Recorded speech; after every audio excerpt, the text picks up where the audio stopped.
Okay, तो इस video में हम लोग क्लास कंपोनेंट के बारे में बात करेंगे, जो कि टाइप ऑफ कंपोनेंट का पार्ट 2 होगा। ओके, तो क्लास कंपोनेंट क्या है, इसका फीचर्स क्या है, इसका बेसिक सिंटैक्स क्या है, और ये फंक्शनल कंपोनेंट से कैसे डिफरेंट है, यही 3-4 बातों पे हम लोग आज डिस्कशन करेंगे। तो सबसे पहला क्वेश्चन क्या है कि क्लास कंपोनेंट है क्या। तो क्लास कंपोनेंट जो है ना, वो हम लोग लेके आ रहे हैं ECMAScript 6, जिसको एडवांस जावा स्क्रिप्ट फीचर भी बोलते हैं, वहाँ से। वहीं पे सबसे पहला बार क्लासेस इंट्रोड्यूस हुआ था और हम लोग उसी सिंटैक्स को कॉपी कर रहे हैं इन रिएक्ट। ओके, तो ये बेसिकली क्या है, फंक्शनल कंपोनेंट की तरह ही होता है, लेकिन क्लास कंपोनेंट का कुछ एडिशनल फीचर है जो कि हम लोग क्लास कंपोनेंट में यूज़ करते हैं, और यही सब फीचर क्लास कंपोनेंट को ए लिटिल बिट कॉम्प्लेक्स बना देता है। जैसे कि रेंडर मेथड हो गया, कंस्ट्रक्टर मेथड हो गया, फिर इसका खुद का सेट स्टेट हो गया। ये सब कुछ चीज़ें हैं जो इसको कॉम्प्लेक्स बनाता है। इसका लाइफ साइकिल मेथड भी थोड़ा सा कॉम्प्लेक्स है। ओके, तो सबसे पहले इसका सिंटैक्स देख लेते हैं। तो मैं फाइल में जाऊंगी, न्यू फाइल बनाऊंगी और इस फाइल का नाम लिखूंगी, क्लास कंपोनेंट है तो क्लास कॉम्प नाम लिख लेते हैं। और .jsx दे देती हूँ अभी के लिए। और यहाँ पे हम लोग, जैसे कि फंक्शनल कंपोनेंट में क्या होता था, हम लोग एरो फंक्शन इंट्रोड्यूस करते थे। क्लास कंपोनेंट में होगा, हम लोग क्लास इंट्रोड्यूस करेंगे, क्लास कीवर्ड लिखेंगे, अपना कंपोनेंट का नाम लिखेंगे। तो मैं लिखूँगी क्लास कॉम्प, ठीक है।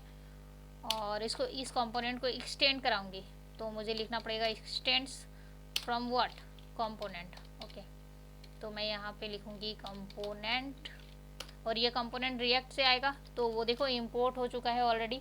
उसके बाद हम लोगों को रेंडर मेथड यूज़ करना पड़ेगा, जो कि हम लोगों को फंक्शनल कंपोनेंट में नहीं करना पड़ता था। ये एक एक्स्ट्रा फीचर है जो हम लोगों को किसी भी JSX को रेंडर कराने के लिए यहाँ रेंडर भी कराना पड़ रहा है और रिटर्न भी कराना पड़ रहा है। H1 टैग में लिखूँगी मैं, ठीक है। H1 टैग इंट्रोड्यूस करूँगी और लिखूँगी this is an example of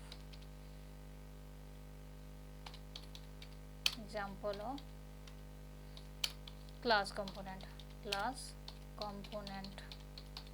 इसको मैं एक्सपोर्ट कर लेती हूँ इस कंपोनेंट को, तो लिखना पड़ेगा एक्सपोर्ट डिफ़ॉल्ट,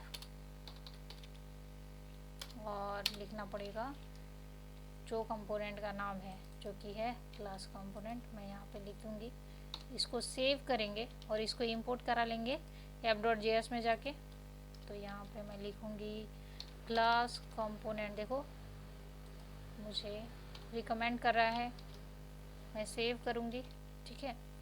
और हम लोग फिर चेक करेंगे, देखो आ गया, this is an example of class component, ठीक है। तो चलो बेसिक डिफरेंस जान लेते हैं in between the class component and functional component. मैंने पिछले क्लास में फंक्शनल कंपोनेंट कराया था ना, देखो।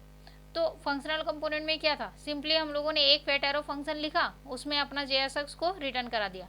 लेकिन क्लास कंपोनेंट में ऐसा नहीं है, हम लोगों को कंपोनेंट को सबसे पहले रिएक्ट से इंपोर्ट करना पड़ा, फिर हम लोगों ने क्लास कंपोनेंट को एक्सटेंड कराया कंपोनेंट में, उसके बाद हम लोगों ने एक एक्स्ट्रा मेथड लिखा रेंडर मेथड, उसके बाद हम लोगों ने एक JSX के एलिमेंट को रेंडर कराया, जो कि अभी के लिए सिंपली सिर्फ एक JSX को रेंडर कराने के लिए हम लोगों ने थोड़ा सा कॉम्प्लेक्स सिंटैक्स लिखा है as compare to functional component, right.